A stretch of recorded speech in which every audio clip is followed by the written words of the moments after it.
Hello, this is Steve Yakubov.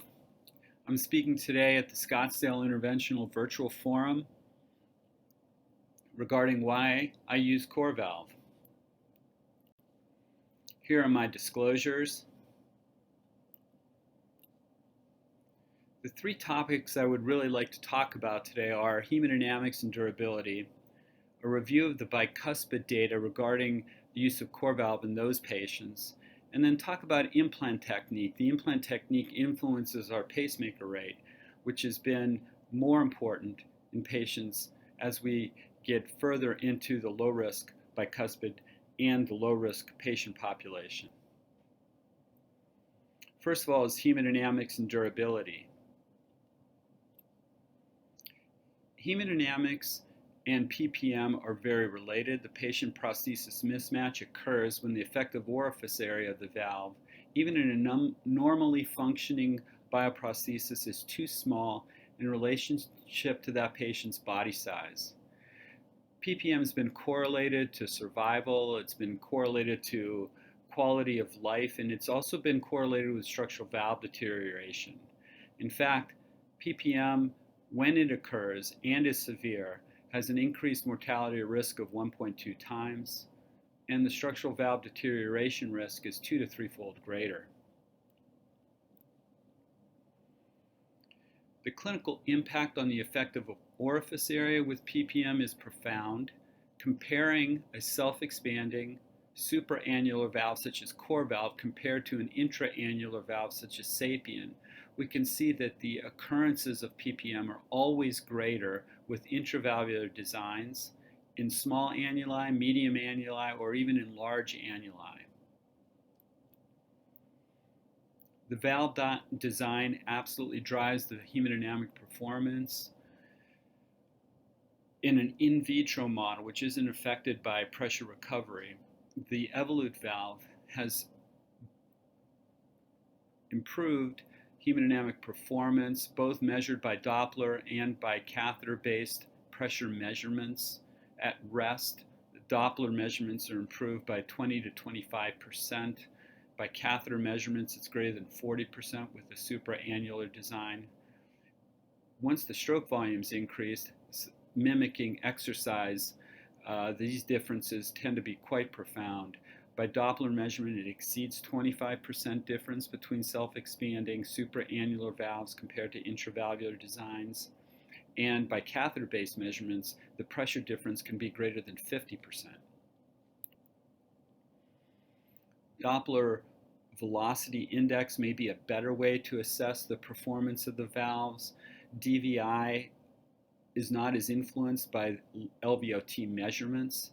The DVI is really a measurement of obstruction defined by the velocity index in the LVOT compared to the velocity index across the aortic valve.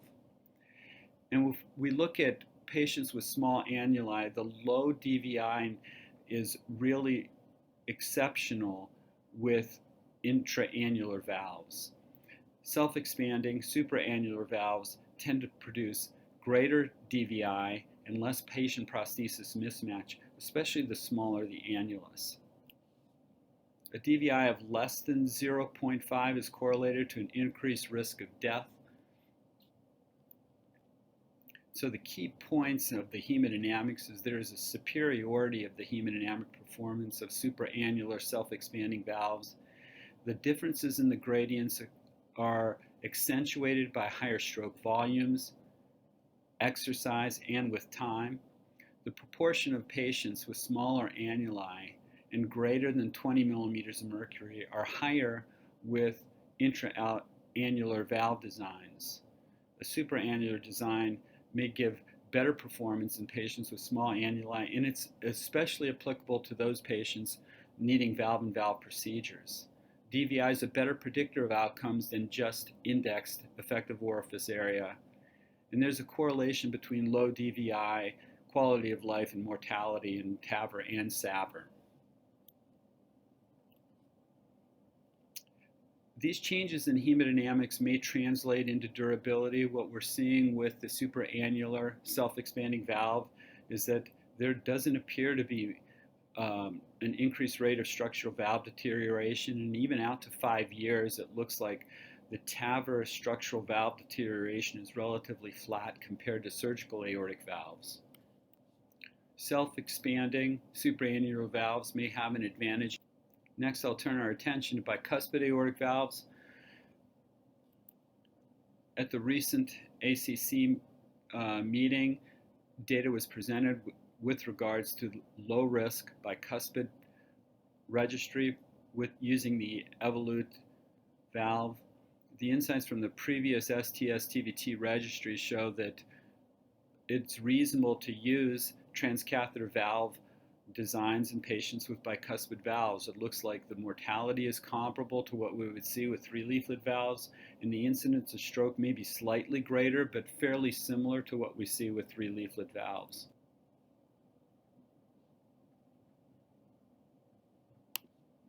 The bicuspid patient population has several concerns of significance. There may be a higher incidence of annular rupture, there may be a higher incidence of paravalvular leak, stroke rates might be higher, and perhaps the need for pacemakers may be higher. The procedural characteristics in the registry showed that there were still 63% of patients received general anesthesia, 99% were done through iliofemoral access, embolic protection was used in 30%. The protocol pre-specified that balloon dilatation was done before valve implantation, so 91% of the patients received a pre-BAV. Post-dilatation occurred in 37% of the patients. The greatest number of patients received a 34 millimeter valve, and that was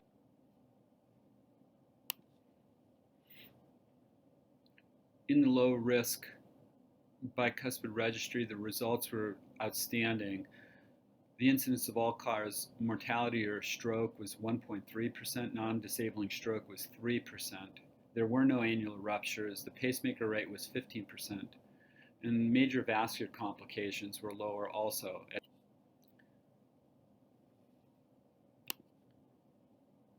The hemodynamic performance in the bicuspid patients was outstanding. Effective orifice areas were greater than 2.3, and pressure measurements were less than 9 millimeters of mercury at 30 days. There was very little moderate or severe paravalvular leak in this registry. And the considerations in bicuspid patients that are important is the pigtail is placed in the lowest part of the bicuspid valve, usually a non-coronary cusp area. Pre-BAV may be more important to allow proper frame expansion. The frame expansion should be confirmed both in the LAO and RAO projections to make sure that this valve is fully dilated. And if it is not fully expanded, post-dilatation should occur with a high-pressure balloon at not greater than the mean diameter of the annulus and not greater than 2 millimeters more than the constrained portion of the valve. This leads us to implant techniques to lower pacemaker rates with CoreValve. The cusp overlap view has been championed by Dr. Hamilgata. This cusp overlap view isolates the non-coronary cusp, usually in the ariocaudal projection. The non-coronary cusp is isolated, the right coronary cusp and the left coronary cusp are overlapped. This is typically in this ariocaudal projection. This allows basal plane alignment of all coronary cusps. It elongates the outflow tract. It usually eliminates the parallax of the valve without having to make further manipulations in the II. And it is the best assessment of the depth of implantation in the non-coronary cusp. The technique starts out in an ariocaudal view most commonly. There is no parallax of the valve, and deployment occurs along that non-coronary cusp. Typically, a double curved Lunderquist wire is the wire of choice. It requires very little contrast injection. As long as you know exactly where the non-coronary cusp is, that is the basis for deployment of the valve. Here is a technique Demonstration: the pigtail is in the non-coronary cusp.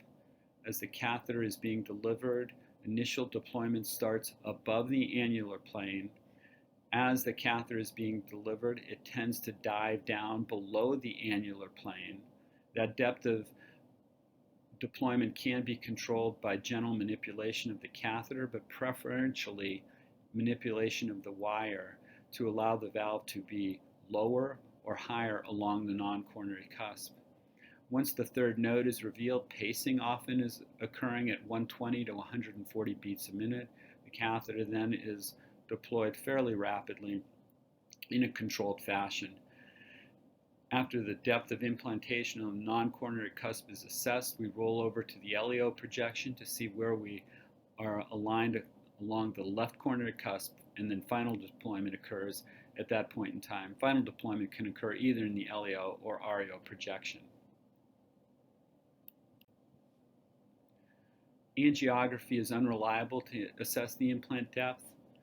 That is why these techniques of REO and LEO manipulation are better assessments. And we know that single-digit pacemaker rates can be achieved if the valve is deployed in the membranous septum using this technique. The cusp overlap technique will be tested in the Optimize Pro clinical trial. There will be 400 patients with aortic stenosis that will undergo procedures assessing AV conduction disturbances as well as all-cause mortality and stroke. All the patients will have the REO cusp overlap technique used during implantation. The goal is to achieve pacemaker rates that are less than 5%. The purpose of the cusp overlap technique is to produce a more reliable depth of implantation to reduce permanent pacemakers. In the REO caudal view, the best assessment of the depth of the non-coronary cusp can be made. And there have been several experiences using this cusp overlap technique, including presentations showing improved outcomes with single-digit pacemaker rates. Thank you for your time and attention.